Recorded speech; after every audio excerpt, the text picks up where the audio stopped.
हमारे digital platform में आपका स्वागत है। हम आपको ले चलते हैं हिमाचल प्रदेश के उन हसीन वादियों में जहां शारदीय नवरात्रि का दूसरा दिन आस्था, परंपरा और संस्कृति के रंगों में सराबोर दिखा। बिलासपुर के पवित्र श्री नैना देवी धाम में मां ब्रह्मचारिणी की पूजा अर्चना के लिए हजारों भक्तों का हुजूम उमड़ा पड़ा, जो पंजाब, हरियाणा, दिल्ली और कई अलग अलग जिलों से, हिमाचल के कोने कोने से माता के दरबार में हाजिरी देने पहुंचे थे।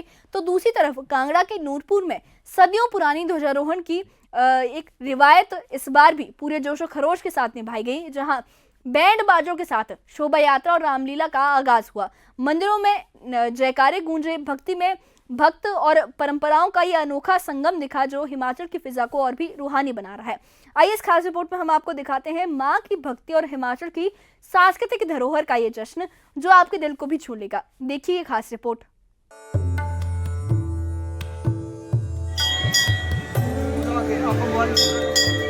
हिमाचल प्रदेश का प्रसिद्ध शक्तिपीठ श्री नैना देवी मंदिर दूसरे नवरात्र पर श्रद्धालुओं की आस्था का केंद्र बना हुआ है। माता ब्रह्मचारिणी के स्वरूप की पूजा अर्चना के लिए पंजाब, हरियाणा, दिल्ली और हिमाचल से हजारों भक्त मंदिर पहुंचे। मंदिर परिसर में जयकारों की गूंज और भक्तों की आस्था का अद्भुत नजारा देखने को मिला।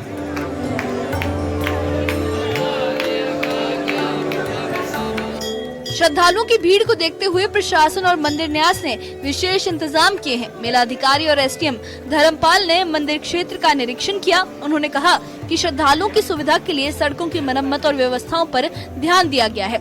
धर्मपाल ने ये अपील की कि भक्त किसी भी अफवाह पर ध्यान न दें और निश्चिंत होकर मां के दरबार में आए। सबसे पहले तो शारदीय नवरात्रों की सबको बहुत बहुत शुभकामनाएं। भक्त जब माता के दर्शन करने यहाँ आएंगे, उनके लिए हमने बहुत अच्छे से जो है सुविधाएं बनाई हैं। और बारिशों के कारण बहुत नुकसान हुआ, लेकिन हमने रास्ते जो है वो सारे खोल दिए, तो रास्तों में कोई परेशानी नहीं होगी। तो मेरा सभी से निवेदन है कि अच्छे से दर्शन करके जाएं, किसी भी तरह का कोई अफवाहों में ना आए। और अगर आपको किसी भी तरह की कोई ज़रूरत पड़ती है तो हम यहाँ पे 24 घंटे और सब 9 के दिन हम यहाँ उपलब्ध रहेंगे। और आप सभी का स्वागत है मंदिर न्यास की तरफ से। इस मौके पर जिला परिषद सदस्य गौरव शर्मा भी मंदिर पहुंचे। उन्होंने मां नैना देवी की पूजा अर्चना की और कहा कि नवरात्रों के दौरान भक्तों के लिए बेहतर सुविधाएं सुनिश्चित की जा रही हैं। गौरव शर्मा ने लोगों से अपील की कि वो बड़ी संख्या में मंदिर आएं और अपनी मनोकामनाएं मां के चरणों में अर्पित करें। लक्ष्मी नैना देवी माता यहाँ से बुलावा आने पर यहाँ आए, बहुत ही अच्छे तरीके से लोगों को दर्शन हो रहे हैं। जो हमारे यहाँ से हमारे पंडित हैं, जो माता के चरणों में रहते हैं, बड़े अच्छे तरीके से लोगों को माता रानी के दर्शन करवा रहे हैं। और जितना भी मंदिर के प्रांगण में जो भी गवर्नमेंट के द्वारा सेवाएं हैं, लोगों के द्वारा सेवाएं दी जा रही हैं, वो देखकर बहुत ही अच्छा और सुकून महसूस हुआ। कांगड़ा के नूरपुर में नवरात्रों की शुरुआत पर सदियों पुरानी ध्वजारोहण परंपरा इस साल भी पूरे उत्साह से निभाई गई।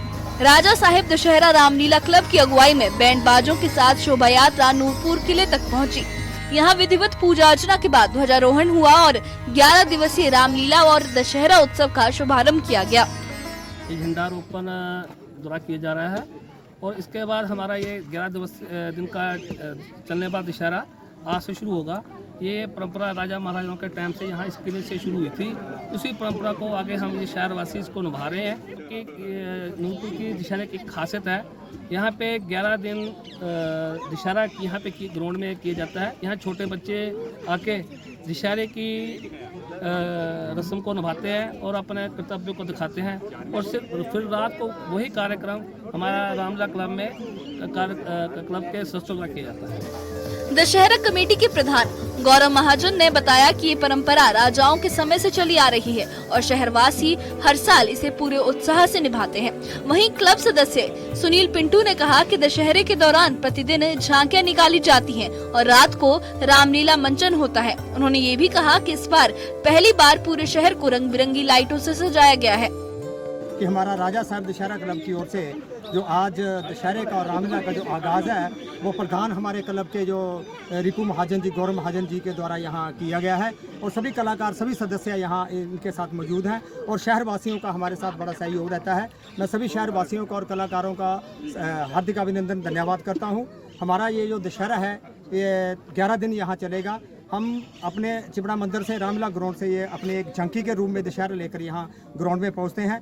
11 दिन ये दशहरा यहाँ चलेगा और जो हमारा आखिरी जो दशहरा होगा वो 2 अक्टूबर को यहाँ रावण मेघनाथ और कुंभकर्ण के पुतले जलाए जाएंगे। ये जो दशहरे की रस्म है ये राजाओं के टाइम से शुरू की गई थी। यानी नवरात्रों ने हिमाचल को इस बार भी आस्था और परंपरा के रंगों में सजा दिया है। श्री नैना देवी धाम में उमड़ता श्रद्धालुओं का सैलाब और नूरपुर में निभाई जा रही पुरानी ध्वजारोहण परंपरा इस बात का प्रमाण है कि पर्व सिर्फ धार्मिक नहीं बल्कि सामाजिक और सांस्कृतिक जुड़ाव का भी प्रतीक है। Bureau report, news 18। तो हिमाचल प्रदेश का प्रसिद्ध शक्तिपीठ श्री नैना देवी मंदिर दूसरे नवरात्रि पर श्रद्धालु की आस्था का केंद्र बना रहा। माता ब्रह्मचारिणी के स्वरूप की पूजा अर्चना के लिए पंजाब, हरियाणा, दिल्ली, हिमाचल के कोने कोने से हजारों भक्त मंदिर पहुंचे। मंदिर परिसर में जयकारों की गूंज और भक्तों की आस्था का अद्भुत नजारा देखने को मिला। श्रद्धालुओं की भीड़ को देखते हुए प्रशासन और मंदिर न्यास ने खासा इंतजाम किए हैं। मेलाधिकारी और एसडीएम जो है धर्मपाल, उन्होंने मंदिर क्षेत्र का निरीक्षण किया है। उन्होंने ये भी कहा है कि श्रद्धालुओं की सुविधा के लिए सड़कों की मरम्मत और व्यवस्थाओं पर ध्यान दिया गया है। धर्मपाल ने यह भी अपील की है कि भक्त किसी भी अफवाह पर ध्यान न दें और निश्चिंत होकर मां के दरबार में आए। इस मौके पर जिला परिषद सदस्य गौरव शर्मा ने भी मंदिर में दर्शन किए। उन्होंने मां नैना देवी की पूजा अर्चना की और ये कहा कि नवरात्रों के दौरान भक्तों के लिए बेहतर सुविधाएं सुनिश्चित की जा रही हैं। गौरव शर्मा ने लोगों से ये भी अपील की कि वो बड़ी संख्या में मंदिर आए और अपनी मनोकामनाएं मां के चरणों में अर्पित करें। वहीं कांगड़ा के नूरपुर में नवरात्रों की शुरुआत पर सदियों पुरानी ध्वजारोहण परंपरा इस साल भी पूरे उत्साह से जोशो खरोश से मनाई गई। राजा साहेब दशहरा रामलीला क्लब की अगुवाई में बैंड बाजों के साथ शोभा यात्रा नूरपुर किले तक पहुंची। यहां विधिवत पूजा अर्चना के बाद ध्वजारोहण हुआ है और 11 दिवसीय रामलीला और दशहरा उत्सव का शुभारंभ किया गया है। दशहरा कमेटी के प्रधान गौरव महाजन ने यह भी बताया है कि ये परंपरा राजाओं के समय से चली आ रही है और शहरवासी हर साल इसे पूरे उत्साह से निभाते हैं। वहीं क्लब सदस्य सुनील पिंटू ने यह कहा है कि दशहरे के दौरान प्रतिदिन झांकियां निकाली जाती हैं और रात को रामलीला मंचन भी होता है। जो ये भी उन्होंने कहा है कि इस बार पहली बार पूरे शहर को रंग बिरंगी लाइटों से सजाया गया है। यानी जो नवरात्रे हैं उन्होंने हिमाचल को इस बार भी आस्था और परंपरा के रंगों में सजा दिया है। हालांकि बाढ़ और जो त्रासदी हिमाचल ने इस बार मानसून में झेली है, उसके बाद भी जिस तरीके से नवरात्र का उत्सव मनाया जा रहा है, ये उम्मीद की किरण जगा रहा है। लोगों को दोबारा अपनी जिंदगी शुरू करने का, खुशियां मनाने का मौका दे रहा है। श्री नैना देवी धाम में उमड़ता श्रद्धालुओं का सैलाब और नूरपुर में निभाई जा रही पुरानी ध्वजारोहण की परंपरा इस बात का एक सबूत है, प्रमाण है कि पर्व सिर्फ धार्मिक नहीं बल्कि सामाजिक और सांस्कृतिक जुड़ाव का भी एक प्रतीक माने जाते हैं। ये आपने देखा कि हिमाचल प्रदेश में शारदीय नवरात्रि के दूसरे दिन कैसी तस्वीर रही, कैसी खासी तस्वीर रही, जहां आस्था और परंपरा ने एक अनोखा मेल रचा है। बिलासपुर के श्री नैना देवी धाम में मां ब्रह्मचारिणी की पूजा के लिए उमड़ा भक्तों का सैलाब हो या कांगड़ा के नूरपुर में सदियों पुरानी ध्वजारोहण की रिवायत हो, हर जो जगह है वहां माता के जयकारों और भक्ति की गूंज ने माहौल को रूहानी बना दिया। नैना देवी मंदिर में प्रशासन की चुस्त व्यवस्थाओं ने भक्तों की राह आसान की है, तो नूरपुर में रंग बिरंगी लाइटों और रामलीला के मंचन ने शहर को उत्सव के रंग में रंग दिया है। नजारा सिर्फ धार्मिक आस्था का नहीं बल्कि हिमाचल की सांस्कृतिक और सामाजिक एकता का भी प्रतीक है। नवरात्रि का ये पर्व हमें ये सिखाता है कि श्रद्धा और परंपराएं समाज को एक सूत्र में पिरोए रखती है। इस बारे में आप क्या कहेंगे, हमें कमेंट बॉक्स में अपनी राय जरूर बताइए और इससे जुड़े अपडेट्स के लिए और ऐसी ही खबरों के लिए हमारे चैनल के साथ बने रहिए। हमारे चैनल को सब्सक्राइब करिए। शुक्रिया।